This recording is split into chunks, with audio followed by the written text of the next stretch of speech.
பெரிய அலை வந்து நம்மளை வந்து அந்த வேகமாக வர்ற போட்ஸில் வந்து நம்மளை கீழே தள்ளி விட்டுரும். தள்ளி விட்டுட்டு ரிவர்ஸில் போகும்போது அந்த கடல் வந்து ஆட்களை இழுத்துட்டு போயிடும். நம்ம எவ்வளவு பலமாக தரையில் காலை ஊனி வச்சாலும் அந்த அலை வந்து நம்மளை அடித்து கீழே தள்ளினதுக்கப்புறம் நம்ம என்ன பண்ணினாலும் அது இழுத்துக்கிட்டு ஆழத்துக்கு கொண்டு போயிடும். ஆழத்துக்கு கொண்டு போகும்போது என்ன ஆகும்னா, நமக்கு நீச்சல் தெரிஞ்சவங்களா இருந்தாலுமே நம்மளை கரை நோக்கி வர முடியாது. ஏன்னா கடலுக்கு கொஞ்சம் தூரத்தில் போயிட்டுனா நீர் ஓட்டம்னு ஒன்று இருக்கும். நீங்கள் குளத்தில் நினைக்கிற மாதிரி மற்ற இடங்களில் உள்ள மாதிரி இல்லாமல் கடலில் எப்பவுமே நீரோட்டம் இருக்கும். அந்த நீரோட்டம் நம்மளை இன்னும் ஆழத்துக்கு தான் கொண்டு போகும். ரொம்பவே அனுபவமான நீச்சல்காரங்கன்னா அந்த நீரோட்டத்தை எதிர்த்து நீஞ்சி கரையை ஒதுங்கி வந்துடலாம். அதே அனுபவம் இல்லாதவங்க அவங்க நீஞ்சாலுமே அவங்களை இன்னும் ஆழத்துக்கு கொண்டு போகும்போது அவங்க பயத்திலேயே நீச்சல் தெரிஞ்சவங்க கூட கடலுக்குள்ள மூழ்கிறதுக்கு நிறைய வாய்ப்புகள் இருக்குது. அந்த மாதிரி ஒரு விஷயம் தான் இந்த கடல் ரொம்ப வேகமாக அலைகள் இருக்கிற டயத்தில் நம்ம வந்து ரொம்ப கடல் குளிக்கிறதுக்கு நம்ம வந்து கடல் அப்படி தூரமாக மணலில் உட்காந்து ரசிச்சுட்டே போயிடலாம். அந்த அலை எப்படி அடிக்குன்னு பார்த்து ரசிச்சுட்டு போயிடலாம். அப்போ நீங்கள் யாரும் தயவு செய்து கடலை பற்றி அனுபவம் இல்லாதவங்க, பெரிய லெவலில் நீச்சல் தெரியாதவங்கலாம் நீங்கள் கடலில் குளிக்கணும் அப்படின்னு நீங்கள் நினைக்கவே நினைக்காதீங்க. அதுக்கப்புறம் அடுத்து இந்த மாதிரி பெரிய அலைகள் வந்து போகும்போது இன்னொரு விஷயமும் நடக்கும். என்னன்னா, கடல் அலைகள் வந்து அந்த சுருட்டி அடிக்கும்போது அதில் இருந்து ஒரு 3 வகையான 4 வகையான சுழிகள்னு சொல்லுவோம். அந்த சுழி பிரியும். அந்த சுழியை கூட உங்களுக்கு காட்டலாம். அந்த இடத்துல பாருங்க, கலக்க அப்படியே ரவுண்டு பண்ணிக்கிட்டு போது பாருங்க. எல்லா இடத்துலையும் இப்போ இதில் பார்த்தீங்கன்னா அந்த சின்னதாக ரவுண்டு பண்ணும். பெரிய இந்த இப்போ பாருங்க, அந்த தெரியுது பாருங்க, எவடியா மரியா அந்த தெரியுது பார்த்தீங்களா? அதுக்கு பேர் தான் சுழின்னு சொல்லுவோம். நாங்கள் மீனவர்கள் எல்லாரும் சுழின்னு சொல்லுவோம். அந்த அலைகள் வந்து தெரியுதா?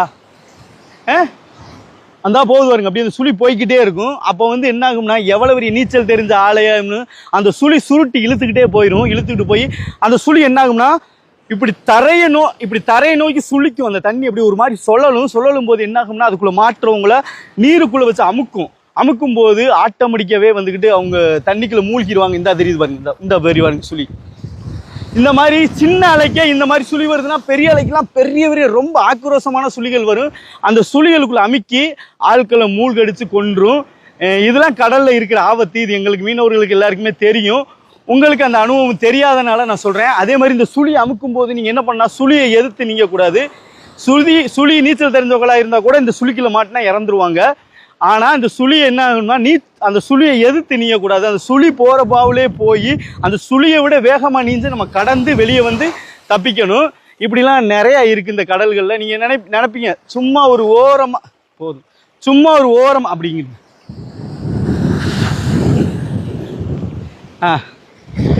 இப்படி இருந்தது. தெளிவாக இருக்கா? நீங்கள் நினைப்பீங்க சும்மா ஓரமாக இருந்து தானே நம்ம கடல் குளிக்கிறோம், இந்த அலை நம்மளை என்ன பண்ண போகுதுன்னு உங்களுடைய அந்த அலட்சியம் வந்து ஆபத்தாகவும் முடிஞ்சிடும். இதையெல்லாம் கவனிங்க, கொஞ்சம் கவனமாக குளிங்க. ஏன்னா எல்லா விஷயமே எல்லாருக்கும் அனுபவிக்க தோணும். நீங்கள் என்னடா சொல்ல, நான் என்னடா கேட்க, எனக்கு பிடிச்சதை நான் பண்ணத்தான் செய்வேன்னு சொல்கிறீங்க.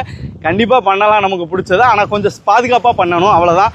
அந்த இடத்துல இப்படி ஒரு ஆபத்து இருக்குது, அதையும் நான் உங்கள்கிட்ட சொல்லிக்கிறேன். அதுக்கடுத்து வேறு என்னென்னா, இப்போ இதில் கூட இந்த தெரியுது பாருங்க, அந்த இடம் மட்டும் ஒரு மாதிரி ரவுண்டாக தெரியும்.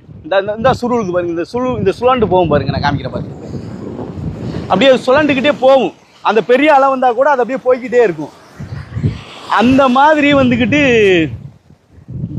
நிறைய போகுதுண்டா, ஒரு ஆள் சொல்லிட்டேன்னா அப்புறம் அதையே காமிச்சின்னா நம்ம பேசுகிற கேட்காது. அந்த மாதிரி ஒரு விஷயங்கள் இருக்குது. அதுக்கப்புறம் எப்போவுமே நீங்கள் வந்து அந்த காற்றை கணக்கு பண்ணிக்கிட்டு நம்ம கடல் குளிக்கிறது நல்லது. இப்போ காற்று வந்து கரை நோக்கி வர்ற காற்று இருக்கிற டைங்களில் வந்து அலைகள் வந்து ரொம்ப அதிகமாக பெருசாக வரும். அதே காற்று வந்துக்கிட்டு அப்படியே ஆப்போசிட் எதுக்க போகும். அப்போ வந்து கடல் அமைதியாக குளம் மாதிரி ரொம்பவே மென்மையாக இருக்கும். அப்போ நீங்கள் தைரியமாக கடல் குளிக்கலாம். இந்த மாதிரி காற்று இருக்குது. அதே மாதிரி சீற்றம் சொல்லுவாங்க. அப்போ காற்றும் தேவையில்லை, எந்த திசை காற்றும் தேவையில்லை. இப்போ இந்த திசையில் தான் காற்று போகணும், காற்று வரணும் அப்படிலாம் தேவையே இல்லை. ஆனால் அந்த சீற்ற டயத்தில் எப்போவுமே அலை வந்து கரை நோக்கி ஒரு அலை பெருசாக வந்துக்கிட்டே இருக்கும். அந்த சீற்ற டயத்தில் வந்துக்கிட்டு எப்போவுமே கவனமாக நம்ம கடல் குளிக்கணும்.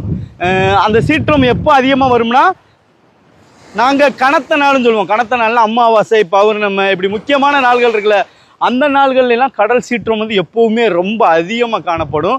அந்த டைங்கள்லாம் நீங்கள் குளிக்கிறத ரொம்பவே தவிர்க்கலாம். ஏன்னா நிறையா எங்கள் ஏரியாலலாம் அமாவாசைனா நிறைய பேர் கடல் குளித்து சாமிக்கு பூஜை பண்ணுறக்காண்டி வருவாங்க.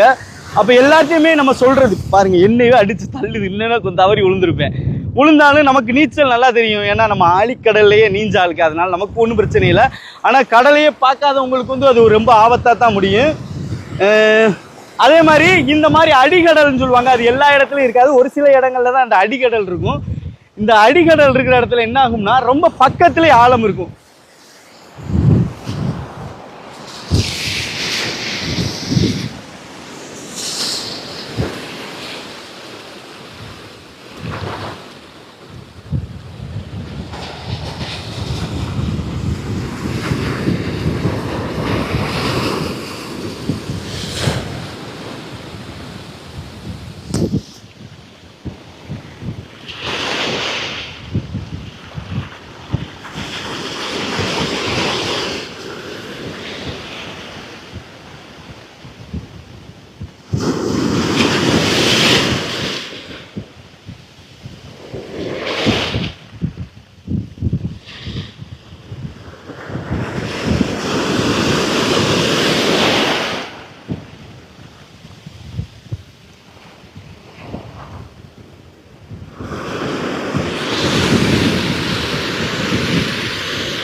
இப்போ இந்த அடிகடல் இருந்துச்சு பார்த்தீங்களா, இந்த லக்கத்தில் வந்து எவ்வளோ பக்கத்திலே ஆழம் இருக்குது பார்த்தீங்களா.